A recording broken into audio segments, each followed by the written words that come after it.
નમસ્કાર દર્શક મિત્રો, ગુજરાત ન્યૂઝમાં આપનું સ્વાગત છે અને ડે સ્પેશિયલ કાર્યક્રમ સાથે હું છું માલવી। ડે સ્પેશિયલ કાર્યક્રમનો આજનો જે વિષય છે યુવા શક્તિ વિકાસનો મજબૂત પાયો, કારણ કે આજે છે રાષ્ટ્રીય યુવા દિવસ, એટલે કે જે યુવાનો છે તેમને પ્રોત્સાહિત કરવાનો આ દિવસ છે। ખાસ કરીને જે યુવાઓ છે તેમના માટે ખાસ કહેવું છે કે યુવાઓ જે છે એ પોતે અત્યારે પોતાના નિર્ણય જે છે જાતે લેતા થયા છે, પગભર થતા ગયા છે અને આ સાથે આપણે વાત કરીએ તો પહેલાં આપણે નોકરી લેવા જવી પડતી હતી, પરંતુ હવે જે યુવાઓ છે એ નોકરી આપતા પણ થયા છે, એટલે કે જોબ ગીવર પણ થયા છે। એટલે કે ઘણા બધા પરિવર્તન છે તે અત્યારે જોવા મળી રહ્યા છે અને આજનો તે આધુનિક યુગ છે જેની અંદર પોતાનો અવાજ જે છે યુવા પોતે ઉઠાવી રહ્યો છે। આ સાથે વિશ્વનો ઇતિહાસ ઉઠાવીને તમે જોઈ લો કે સમાજ હોય, રમતગમત હોય, વિજ્ઞાન ક્ષેત્ર હોય કે રાષ્ટ્ર નિર્માણ, દરેક મોટા પરિવર્તનની કહાની યુવાઓથી જ શરૂ થાય છે। ત્યારે આજનો જે દિવસ છે અને આ દિવસ 12મી જાન્યુઆરીએ મનાવવામાં આવે છે અને ખાસ કરીને આજની યુવા શક્તિ આવતીકાલના દેશનું ભવિષ્ય છે ને એટલા જ માટે આ ચર્ચા ખૂબ જ જરૂરી બની ગઈ છે, કારણ કે આજનો આ દિવસ છે। ખાસ કરીને સરકારે 1984માં જે વિવેકાનંદજીના જન્મદિવસને યુવા દિવસ તરીકે જાહેર કર્યો ને આપણે સૌ જાણીએ છીએ કે સ્વામી વિવેકાનંદ હંમેશા યુવા શક્તિ માટે લડત આપી રહ્યા છે। ખાસ કરીને તેમનું એક સૂત્ર પણ છે કે ઉઠો ઉઠો અને ધ્યેય પ્રાપ્ત ન થાય ત્યાં સુધી રોકાશો નહીં, જે યુવાઓ માટે ખૂબ જ પ્રેરણા સ્ત્રોત બની ગયો છે। તો આજે એ જ દિવસ વિશે વાત કરવી છે અને એ જ વિશે આપણી સાથે વાત કરવા માટે, ચર્ચા કરવા માટે ગેસ્ટ પેનલમાં જોડાઈ ચૂક્યા છે યાત્રી પટેલ, જેઓ યુથ એક્ટિવિસ્ટ છે। આપનું સ્વાગત છે યાત્રી, ડે સ્પેશિયલ કાર્યક્રમમાં। થેન્ક યુ સો મચ માલવીબેન। First of all thank you so much Gujarati news છે જેમને મને તક આપી છે આજે બોલવાની। આજ નેશનલ યુથ ડે છે જે સ્વામી વિવેકાનંદની જન્મ જયંતિ ઉપર સેલિબ્રેટ કરવામાં આવ્યો છે। સ્વામી વિવેકાનંદની આયુ એટલી લાંબી નથી, એ 39 વર્ષ જ જીવ્યા છે, પણ એમને એમની જિંદગીમાં જેટલું બી કર્યું છે આજે બી લોકો એની વાતો કરે છે અને એમને એટલું નિપુણતાથી એ કામ કર્યું છે કે યુથ ડે એમના જન્મ જયંતિ ઉપર આપણે સેલિબ્રેટ કરીએ છીએ। આપણે એમની એક શિકાગોની સ્પીચ જે બહુ જ ફેમસ થઈ હતી, ત્યાં એ ફોરેનરના સ્ટેટમાં જઈને એમની જે સ્પીચ આપી છે, ભગવા રંગના કપડાં પહેરીને હિન્દુઇઝમ અને ઇન્ડિયન આઈડિયોલોજી ઉપર એમની સ્પીચ આપી છે। એ સ્પીચ એટલી ફેમસ છે કે લોકો આજે બી એની વાતો કરે છે। તો સ્વામી વિવેકાનંદના જે મારું માનવું છે કે જો યુથ, આજનું યુથ થોડું બી સ્વામી વિવેકાનંદનું જે એમની જિંદગી જીવી છે એમની જિંદગીમાં અગર જો ઇમ્પ્લિમેન્ટ કરે તો એ ખાસા આગળ વધશે। આપણે જોઈએ છીએ કે આજકાલનું યુથ એન્ઝાઇટીથી ફેસ કરે છે, ફિયર્સ ફેસ કરે છે, ફોમો ફેસ કરે છે, એવી નાની ઇશ્યુઝ ફેસ કરે છે, પણ જો આપણે સ્વામી વિવેકાનંદની જિંદગી જોઈએ, એમની જે ડિસિપ્લિનથી એમની જે જિંદગી જીવી છે, એમની 31 તો બીમારીઓ હતી, એ બીમારીઓ છતાંય એમની જિંદગીમાં જે હાસિલ કર્યું છે, તો આપણે તો વિચારવું જોઈએ કે એન્ઝાઇટી તો ખાસી નાની પ્રોબ્લેમ છે અને એમના જ માર્ગદર્શનથી આપણે આપણી આખી જિંદગી આગળ વધવું જોઈએ। બિલકુલ, આપણી સાથે યાત્રી શાશ્વત પંડ્યા પણ જોડાયા છે, જેઓ પણ યુથ એક્ટિવિસ્ટ છે। શાશ્વત, આપનું પણ સ્વાગત છે ડે સ્પેશિયલ કાર્યક્રમમાં। આજનો જે યુવા દિવસ છે તેની ઉપર ચર્ચા કરવી છે કે ખાસ કરીને આપણે જોઈએ તો અત્યારે જે યુવાઓ છે ઘણું બધું કરતા થયા છે, જે કામ રિલેટેડ હોય, શિક્ષણ ક્ષેત્રે પણ તમે જુઓ પોતાનો અવાજ પોતાની રીતે ઉઠાવતા થયા છે, પોતાના માટે સ્ટેન્ડ લેતા થયા છે। એટલે પહેલાના સમય કરતા અત્યારે ઘણો બધો બદલાવ જોવા મળી રહ્યો છે, પરંતુ સમાજમાં જે પ્રવર્તતા કુરિવાજો અને અંધશ્રદ્ધા છે તેને દૂર કરવામાં યુવાનો છે કેવી રીતે ગેમ ચેન્જર સાબિત થઈ શકે છે? શાશ્વત, આપને પૂછવા માંગુ છું પહેલો સવાલ।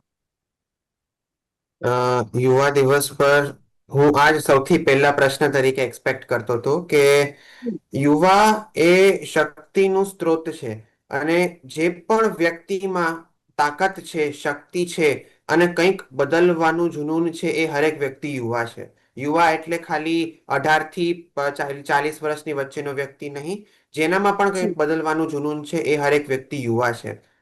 અને સ્વામી વિવેકાનંદનું પણ આ જ માનવું હતું। એ પણ પોતે બહુ મોટા રિફોર્મર હતા। એ પણ આવા ઘણા કુરિવાજોને દૂર કરવા માંગતા હતા, જેમાંથી ઘણા દૂર કરવામાં એ સફળ રહ્યા। એટલે સૌથી પહેલા તો આપણે હરેક વ્યક્તિ જે પોતાને યુવા માને છે એને સ્વામી વિવેકાનંદ જેવું બનવું પડે। સ્વામી વિવેકાનંદ કેવા હતા? એ જ્ઞાની હતા।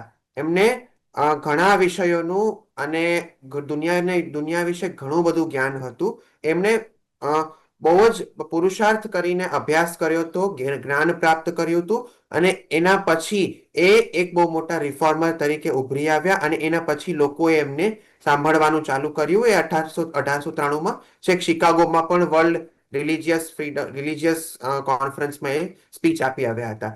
તો કુરિવાજ દૂર કરવા માટેનું જે સૌથી પ્રથમ પગલું છે એ છે કે તમે શિક્ષા પ્રાપ્ત કરો, તમે વિદ્યા પ્રાપ્ત કરો. એક બ્રાહ્મણ પરિવારમાં હું ઉછરેલો છું, એટલે મને ખબર છે કે વિદ્યાનું શું મહત્વ છે, એ જ્ઞાનનું શું મહત્વ છે. એ વિદ્યા અને જ્ઞાન જ એ બે વસ્તુ છે કે જે કુરિવાજોને પોતાની રીતે તોડી નાખશે. કેમ કે જે લોકો વિદ્યા પ્રાપ્ત કરે છે, જે લોકો જ્ઞાન પ્રાપ્ત કરે છે, એ લોકો હંમેશા કુરિવાજથી દૂર થાય છે, અને એ પ્રથાને કુરિવાજ પ્રથાઓનો ટ્રેન્ડ તોડતા હોય છે. તો યુવા આજે એ જ્ઞાની વ્યક્તિ બની શકે એમ છે. એ ઘરનો સ્વામી વિવેકાનંદ બની શકે એમ છે કે જે જ્ઞાન પ્રાપ્ત કરીને એ રિવાજ તોડી શકે એમ છે. કેમ કે જો એ જ્ઞાન પ્રાપ્ત કરશે તો એની પાસે એ રિવાજ કઈ રીતે ખોટો છે એની પાસે એનું લોજિકલ એક્સપ્લેનેશન હશે. અને જો એ પોતે ભણશે તો એ બીજા 10 વ્યક્તિઓને પણ શિક્ષિત કરશે, અને જો એક દીકરી ભણશે તો એ 100 વ્યક્તિઓને, આખા સમાજને શિક્ષિત કરશે. તો સૌથી પહેલા તો આ ભણવા ખાતર નહીં, પણ સિરિયસલી વિદ્યા પ્રાપ્ત કરવા માટે આપણે ભણવું જોઈએ. અને બીજું કે આપણે એ વસ્તુ માનવી જોઈએ કે હા, આજે આપણા સમાજ, આજની તારીખે પણ આપણા સમાજમાં ઘણી કુપ્રથાઓ છે. જો પેલા એક્સેપ્ટન્સ આવશે તો જ આપણે રિફોર્મ કરી શકીશું. અને યુવાઓએ સૌથી વધારે આપણે કહીએ ને સ્વિફ્ટ હોવું જોઈએ. બહુ જ ફટાફટ એ લોકોએ વસ્તુઓને સ્વીકારવી પડશે. જ્યારે એક યુવા સ્વીકારશે. આપણે અટકાવવા માંગુ છું. જી જી જી, જી જી બિલકુલથી જી ફરીથી આપણી પાસે આવું છું. યાત્રી, જે રીતે અત્યારે ટેકનોલોજીનો જમાનો છે, ખાસ કરીને આપણે બધા જ સોશિયલ મીડિયા પ્લેટફોર્મ્સ યુઝ કરતા હોઈએ છીએ, પરંતુ ટેકનોલોજી અને સોશિયલ મીડિયાનો કેવી રીતે યોગદાન આપી શકે, જો એક યુવા સકારાત્મક ઉપયોગ કરીને, જે યુવાનો છે, રાષ્ટ્રહિતમાં કેવી રીતે પોતાનું યોગદાન આપી શકે છે સોશિયલ મીડિયાનો ટેકનોલોજી. ઉપયોગ કરીને? જી. ઓકે. આપણે જેમ જોઈએ છીએ કે પહેલાના જમાનામાં સ્વામી વિવેકાનંદે એમની સ્પીચ આપી હતી, અને સ્પીચથી એ બહુ જી લોકપ્રખ્યાત થયા હતા. એમ જ સમયમાં આપણા જોડે એક technology, social media, digital platforms નામનું એક ખૂબ જ સારું યંત્ર છે, જો આપણે એનો જી સરસ પ્રયોગ કરીએ તો. પણ મારા મત પ્રમાણે યુવા આનો સરસ પ્રયોગ કર્યા સિવાય એનાથી એ પીડિત થયું છે, એ જેલના જેમ એ બંધાઈ ગયું છે સોશિયલ મીડિયાની અંદર, કે જ્યાં બીજાને લોકોને જોઈને એને દુઃખી થાય છે કે બીજા લોકો અગર સારી જિંદગી જીવતા હોય તો એની જિંદગી જોઈને એને દુઃખ થાય છે. તો જો યુવા આમ રહેશે તો મને લાગતું નથી કે યુવાની પ્રગતિ થઈ શકશે. પણ જો યુવા આ સોશિયલ મીડિયા પ્લેટફોર્મ્સને એમની જિંદગીમાં પ્રગતિ કરવા માટે લેશે તો યુવાની શક્તિ એટલી છે કે દુનિયા દેશ બદલી શકશે. આપણા પ્રધાનમંત્રી કહે છે કે આપણું ઇન્ડિયા સુપર પાવર બનશે દુનિયામાં. જો યુવા સ્વામી વિવેકાનંદના પ્રિન્સિપલ્સથી ચાલશે, જે એમની ડિસિપ્લિન એમના લાઈફમાં મેન્ટેન કરશે, તો આપણું દેશ 2047 પહેલા આપણે સુપર પાવર બની જઈશું. કેમ કે ઇન્ડિયાનું ડેમોગ્રાફિક કન્ડિશન એવું છે કે આપણી કન્ટ્રીમાં સૌથી વધારે યુથ છે, પણ એનું યુટિલાઇઝેશન આપણી કન્ટ્રી સરખી રીતે કરી નથી શકતી. અને આપણે બ્રેન રોટ કરીએ છીએ આપણા સોશિયલ મીડિયા કોન્સ્ટન્ટ સ્ક્રોલિંગ સાથે. જો એ સ્ક્રોલિંગ સારી વસ્તુની હોય, સારા લોકોની હોય, તો એ યુવા આગળ વધી શકશે. અને એનું કામ બી દેખાડી શકે છે સોશિયલ મીડિયાથી. જી. યાત્રી, જે રીતે આપે જણાવ્યું કે પોતાનો રસ્તો યુવાન છે આજનો પોતે બનાવી શકે છે, ખાસ કરીને એ ઇનોવેશન હોય કે પછી ટેકનોલોજી હોય, જો યુવાન મક્કમ બને ને તો બધું જ કરી શકે છે. અને અત્યારે જે પ્રકારે પડકારો યંગસ્ટર્સ સામે ઉભા થતા હોય છે, ત્યારે આપ એક યુથ એક્ટિવિસ્ટ તરીકે કેવા પડકારોનો સામનો કરી રહ્યા છો? પડકારો મતલબ? પડકાર એટલે કંઈ પણ હાંસલ કરવું હોય તો એના માટે કયા કયા સ્ટેજમાંથી પસાર થવું હોય છે, જેમ થવું પડતું હોય છે? જેમ કે તમે કોઈ ધ્યેય નક્કી કર્યો છે, પરંતુ એ ધ્યેયને પ્રાપ્ત કરવા માટે તમારે કેટલી મુશ્કેલીઓનો સામનો કરવો પડતો હોય છે? સૌથી પહેલી મુશ્કેલી તો આજના જમાનામાં ના પેરેન્ટ્સ હોય છે, ના સમાજ હોય છે. એ જી પોતાની માનસિકતા જ રહે છે કે હું જ નહીં કરી શકું. અને સ્વામી વિવેકાનંદનો એક સારો કોટ છે કે all power is within you and you can do anything in the world which you think you can do it. અને જો આજનું યુવા એ વિચારી જ નથી શકતો કે ના, મારામાં એ તાકાત છે, મારામાં એ જજ્બો છે કે હું દેશને બદલી શકું છું. જો હરેક યુવા એવું વિચારવા લાગે કે ના, મારામાં એ તાકાત છે કરવાની, તો એ કરી શકે છે. અને પોતાની માનસિક સ્થિતિ પછી એક બીજું છે કે સોશિયલ મીડિયા, જે તો બાપા રે, સોશિયલ મીડિયા યુવાની જે જિંદગીમાં પથારી ફેરવી છે. જો સોશિયલ મીડિયાનો આપણે એટલો ખરાબ પ્રયોગ કરીએ છીએ, જિંદગી લોકો 3-3 અને 4-4 કલાક સોશિયલ મીડિયા ઉપર સ્ક્રોલ જ કરે જી. છે અને એમના સમયનો એ ઉપયોગી બનાવતા નથી. આપણું આ યુવા સમય જ વધારે ટાઈમ સુધી નહીં રહે. હું બી 10-20 વર્ષ પછી મારી બી ઉંમર વધી જશે અને મારું જે કામ હશે, જે હું દેશને સરખી રીતે રિસોર્સફુલ થઈ શકું, દેશને હું આટલી જી. ઇફેક્ટિવલી નહીં થઈ શકું જે હું અત્યારે થઈ શકું છું. જે પાવર છે આપણામાં, જે એનર્જી અત્યારે યુથમાં છે, એ 10-20 વર્ષ જી. પછી નહીં રહ્યા. અને જો આપણે આ સમયને વ્યય કરતા રહીશું તો આપણે નહીં કરી શકીએ આગળ વધી. જી. શાશ્વત, જે રીતે સોશિયલ મીડિયા પર આપણા કહેવાય ને કે હજારો મિત્રો હોય છે, સોશિયલ મીડિયા ઉપર તો હોય છે, પરંતુ જો વાસ્તવિક જીવનની વાત કરીએ તો આજનો યુવાન વાસ્તવિક જીવનમાં ક્યાંક એકલો પડતો પણ જોવા મળી રહ્યો છે. તો આ એકલતા કેમ? એકલતા એટલે આપણે જો એ આખો નેરેટિવને સમજવા જઈએ ને તો આજનો જી. યુવા એ વેસ્ટર્ન સિસ્ટમ તરફ અને એની લિબરલ સિસ્ટમ તરફ આગળ વધી રહ્યો છે કે જેમાં એ જાતે જ પોતે જ અમુક ઇન્ટરેક્શન્સ કાપી રહ્યો છે કે જે એ હમ. યુવાને કે એ વ્યક્તિને બિનજરૂરી નથી લાગતા અને એ કામ પૂરતું જ લોકો જોડે વાત કરે છે. અને જે પહેલાનો Definitely. જમાનો હતો કે મળીએ છીએ તો આપણે અડધી પોણી કલાક આ વાતો કર્યા વગર છૂટા નથી પડતા હોતા, એ જમાનો આજે હમ. નથી રહ્યો. હું બિલકુલ. સાવ બધો જ બ્લેમ હું સોશિયલ મીડિયા ઉપર નહીં નાખું, અમુક પર્સનલ ચોઇસીસ ઉપર પણ બ્લેમ નાખીશ. પણ હા, જી. સોશિયલ મીડિયાના કારણે આજે હરેક યુવા થોડોક વધારે એકલો જોવા મળે છે, થોડોક વધારે પોતાનામાં જ ઓક્યુપાઈડ જોવા મળે છે અને ધીમે ધીમે આખું જે કલ્ચર છે એ લોકોને થોડુંક વધારે ઇન્ટ્રોવર્ટ બનાવે છે. જે એના જી. જ કારણે પછી લોકોએ બધા સોશિયલાઇઝિંગ ઇવેન્ટ્સ રાખવી પડે છે, જેમ કે પાર્ટીઝ છે, જેમ કે રીડિંગ ક્લબ્સ છે, જેમ કે બીજા આવા સ્પીકિંગ ક્લબ્સ છે કે જેમાં જઈને યુવા સોશિયલાઇઝ કરી શકે. અને બહુ મેકેનાઇઝ કરી દેવામાં આવ્યું છે અને બહુ આમ કોમર્શિયલાઇઝ કરી દેવામાં આવ્યું છે.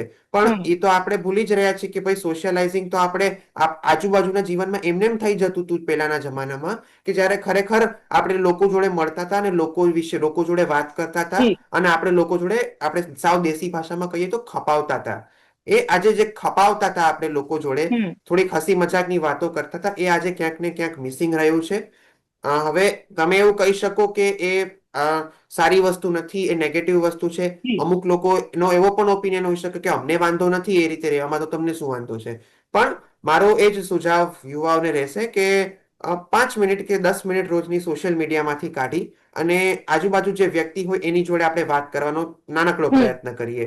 કેમ કે નાના નાના પ્રયત્નો જ આગળ જઈને બહુ મોટા એમ્પ્લિફાઈંગ ઇફેક્ટ્સ બનશે અને જેથી કરીને એ સમાજમાં બહુ મોટો બદલાવ પણ આપણે લાવી શકીશું. એટલે માત્ર રોજની આપણે 10 મિનિટ પણ કાઢીએ અને ખાલી આપણે આપણા પાડોશીને એમ પણ પૂછી લે કે કેમ છો બેન, કે કેમ છો ભાઈ, તમે મજામાં છો, તો પણ એ સામેવાળી વ્યક્તિનો દિવસ સુધારી દેતો હોય છે. અને આપણને પણ એક લાઇવલી ફિલિંગ આવશે કે ના, આપણે આજે કોઈક રિયલ વ્યક્તિને મળ્યા. અને એ જ રીતે કરતા કરતા આપણે આખી ડેફિનેશન છે કે આપણે આખું કલ્ચર છે એ રીતે ચેન્જ કરવું પડશે. જી. જી. યાત્રી, જે રીતે ઇન્સ્ટન્ટ ગ્રેટિફિકેશનની વાત કરીએ કે જેના કારણે હવે યુવાનોમાં લાંબા ગાળાના જે લક્ષ્યો પ્રત્યે ધગશ છે તે ઘટી રહી છે. ક્યાંક ને ક્યાંક એમને એવું લાગી રહ્યું હોય છે કે ભાઈ બહુ લાંબા ગાળે પરિણામ મળે છે ને ક્યાંક એ લોકો હતાશ થઈ જતા હોય છે. તો આપનું શું માનવું છે? ખરેખર એવું બન્યું છે? હું તમને બીજાની વાત નહીં કહું, હું તમને મારી જ વાત કહીશ કે જી. જે પેલા 2 કલાકની મૂવી આપણે ફેમિલી સાથે જોતા હતા, જે જોવાની મજા આવતી હતી, હવે હમ. એટલું બી નથી રહ્યું. કે ના, 2 કલાકની મૂવી નહીં, મને ઇન્સ્ટન્ટ શોર્ટ્સ જોવે છે, મને ઇન્સ્ટન્ટ ગ્રેટિફિકેશન જોવે છે. એ 2 કલાકની મૂવીમાં બી વચ્ચે આપણે ફોન જોઈ લઈએ છીએ. તો આ તો આપણી આખું, હું યુથની જ વાત નહીં કરું, એકલું યુથનો જ આમાં વાંધો નથી. ઇવન પેરેન્ટ્સ બી હવે શોર્ટ્સ અને ઇન્સ્ટન્ટ શોર્ટ ફોર્મ ઓફ કન્ટેન્ટથી એડિક્ટેડ થઈ ગયા છે. અને of course, yes. Short form of content નવા લોકોને ઇન્કમનું સ્ત્રોત બન્યું છે, પણ જે લોકો એમથી એડિક્શન થઈ ગયું છે એમનો તો સમય બહુ વ્યાય જાય છે. ચોક્કસથી. શાશ્વત, જે રીતે વાત કરીએ અત્યારે ડ્રગ્સ અને અન્ય નશાકારક પદાર્થોની ચુંગલમાં ક્યાંક ને ક્યાંક યુવાધન સપડાઈ રહ્યું છે, એ પણ એક સમાજની વાસ્તવિકતા છે. પરંતુ હવે તેમને જો આ ડ્રગ્સના ચુંગાલમાંથી નીકાળવા હોય, એમને બહાર કાઢવા હોય, તો યુવા પેઢીને બચાવવા માટે સમાજને શું કરવું પડશે? આમાં હું સ્ટેટમેન્ટમાં નાનકડું કરેક્શન એવું આપીશ કે એ આજનો જી. જ યુવા નથી કે જે ડ્રગ્સમાં સપડાયેલો છે કે આવા નશાકારક પદાર્થોમાં સપડાયેલો છે. આ બધું બહુ વર્ષોથી ચાલતું આવે છે. આપણી પહેલાની જનરેશન્સ છે, એની પહેલાની જનરેશન્સ છે, એ બધી જનરેશન્સ ક્યારેક ને ક્યારેક આ બધા નશીલા પદાર્થોમાં ફસાઈ છે અને એના હમ. કારણે એ લોકો હેરાન પણ થયા છે.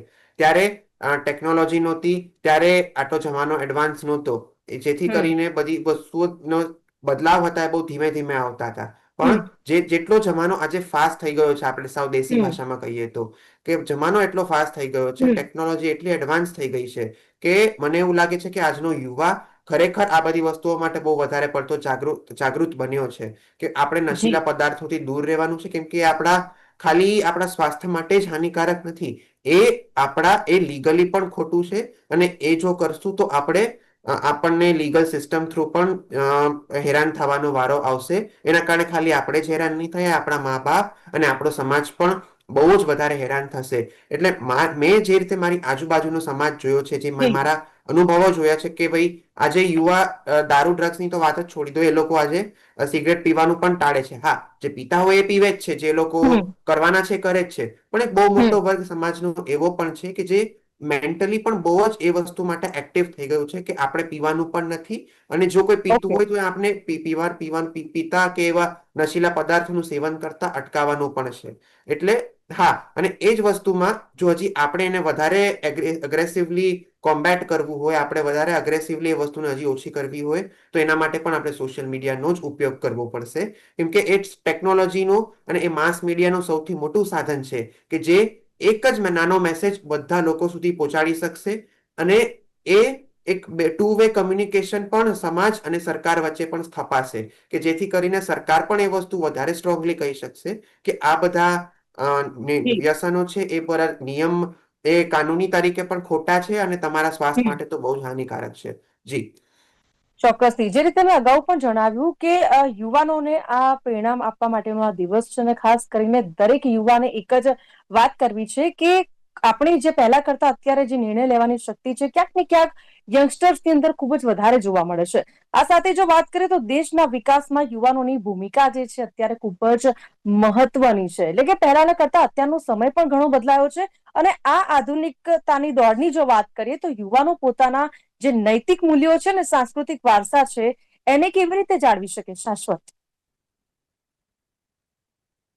જ્યારે આપણે યુવાનોના દેશના વિકાસમાં ભૂમિકાની વાત કરવામાં આવીએ તો એમાં હું આ ભારતના હરેક વ્યક્તિને ગણી લઉં છું. જે રીતે મેં જી. પેલા કીધું કે હરેક વ્યક્તિ જેને કંઈક બદલવું છે, જેને કંઈક કરવું છે, એ યુવા છે. આપણે ખાલી 40 વર્ષથી નીચેની વ્યક્તિને યુવા ના કહી શકીએ. એ 60 વર્ષનો ની વૃદ્ધ વ્યક્તિ જે આજે પણ વોટ કરવાનું ચૂકતી નથી, કે એ આપણે ઇલેક્શનના ટાઈમમાં જોતા 95 વર્ષના માજી કે જે ચાલી નથી શકતા પણ વોટ કરવા જાય છે, એ પણ યુવા જ છે, કેમ કે એમનામાં બદલાવ લાવવાની કે કંઈક કરી બતાવવાની ધગશ છે.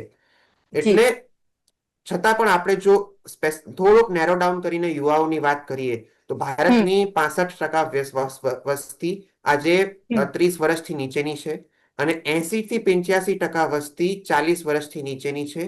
કે આવો રેશિયો આજે બીજા કોઈ દેશમાં જોવા મળતો નથી. અને Bharat India is the youngest country in the world, not in just in terms of population, but in the terms of energy, in the terms of enthusiasm our countrymen has shown. એટલે હું તો હંમેશા એવું જ કહું છું કે હે યુવા મિત્રો, તમે આ દેશનું ભવિષ્ય નથી, તમે જ દેશ છો.